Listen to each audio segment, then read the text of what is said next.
Jeudi dernier, le 17 juillet 2025, un événement historique s'est produit dans un silence presque total. Après plus de 60 ans de présence, l'armée française a quitté le Sénégal.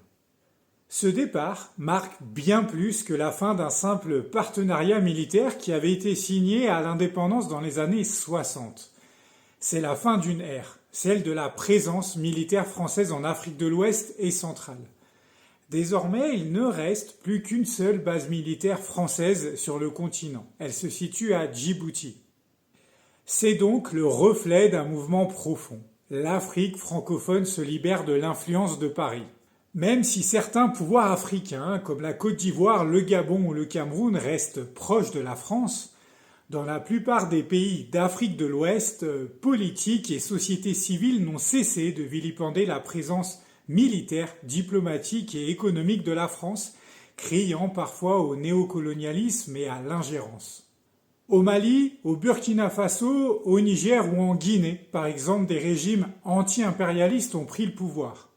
Au Sénégal, un allié historique de la France, une jeunesse engagée à porter au pouvoir Bassirou Diomaye Faye et Ousmane Sonko, qui ont eu parfois des positions politiques anti-françaises.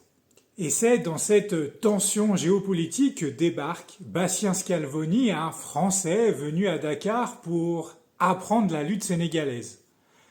Mais très vite, il va comprendre qu'au pays de la Teranga, la lutte n'est pas qu'un sport, elle est également politique. Il va se retrouver mêlé, un peu malgré lui, à un bras de fer géopolitique entre agents secrets, anciennes puissances coloniales et nouvelles alliances africaines. Son histoire, c'est celle de mon polar Les Sables de la Teranga. Un thriller qui est une fiction, certes, mais qui décrit cependant une réalité.